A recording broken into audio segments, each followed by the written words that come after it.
The council chamber stretched across 3 kilometers of polished crystal, its translucent walls reflecting the nervous flutter of 1,000 different species. Ambassador Zekthari's tertiary breathing apparatus wheezed as she watched the humans enter through the massive airlock, their heavy footsteps echoing like thunder in the sacred silence. For 47 cycles, the Galactic Federation had debated the human question in hushed tones and sealed sessions. These bipedal mammals from the third planet of an unremarkable yellow star had somehow clawed their way from their gravity-cursed Deathworld to the stars in less than a century. It defied every model, every prediction, every fundamental law of civilized development. "They should have died out millennia ago," whispered Council Prime Yithgara, her crystalline form refracting. "Nervous light patterns. Their planet rotates too fast, their star burns too hot, their atmosphere is poison to most life. And yet here they stood. Captain Sarah Chen led the human delegation with the kind of measured confidence that made Zekthari's shock-absorbing organs clench involuntarily. Behind her walked 5 other humans, a diverse representation of their species that somehow managed to look both ordinary and terrifying simultaneously. They wore simple environmental suits, not the massive life support rigs that most Deathworld species required off their homeworlds.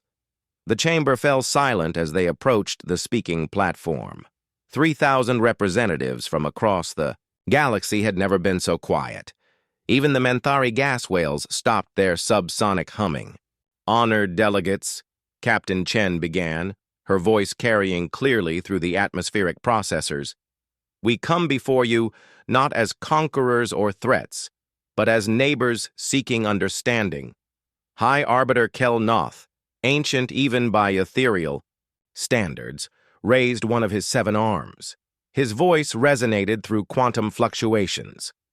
Human Chen Sarah, your species has raised concerns. Your expansion rate violates the careful progression doctrine. Your technology advances too rapidly. Your population adapts to environments that should kill them."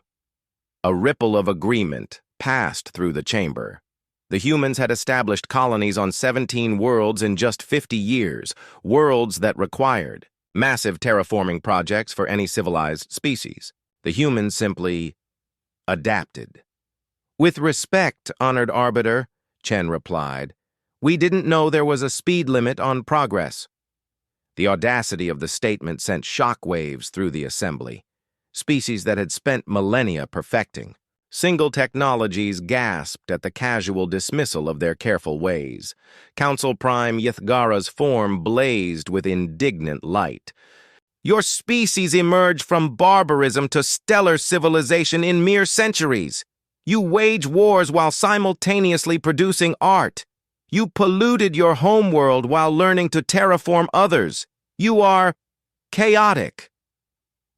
Dr. James Okafor, the human xenobiologist, stepped forward slightly. "Honored Prime, chaos isn't always destruction. Sometimes it's innovation. While other species spent 10,000 years perfecting one form of agriculture, we developed hundreds because we had to.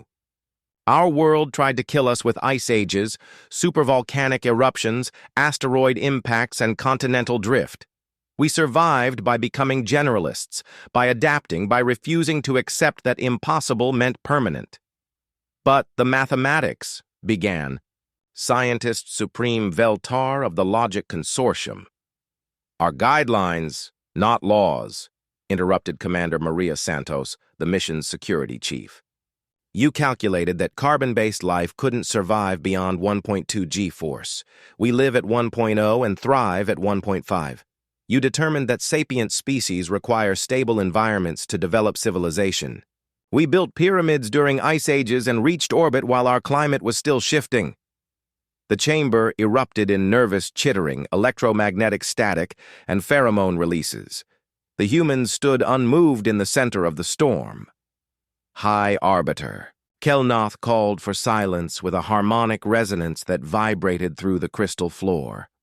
"Human delegation, you misunderstand our concerns. It is not your achievements we question, but your methods.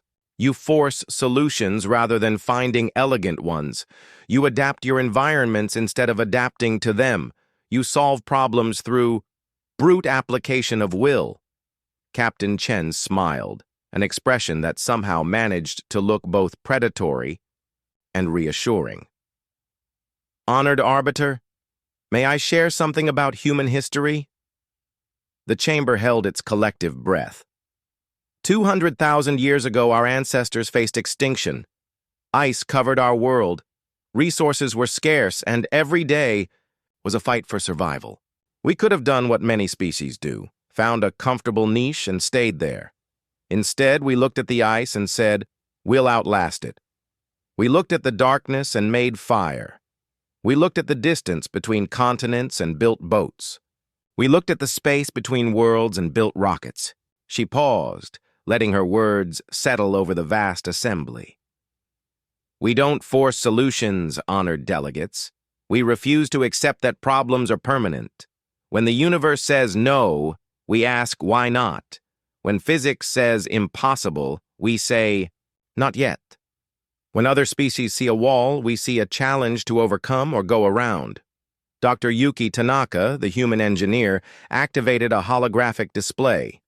Every innovation we've brought to the Federation, our medical nanites, our gravity manipulation technology, our quantum communication arrays, came from applying Deathworld thinking to galactic problems. We don't see obstacles. We see incomplete puzzles. The silence that followed was different from before. It wasn't the silence of fear, but of contemplation. Finally, Elder Morthak of the ancient consortium spoke, his voice carrying the weight of 10 million years.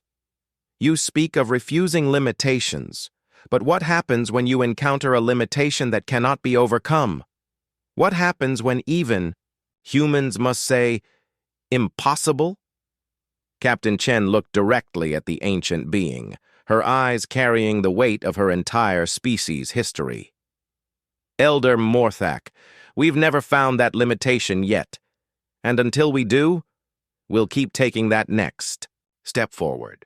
The chamber remained silent for a full minute, an eternity in galactic politics.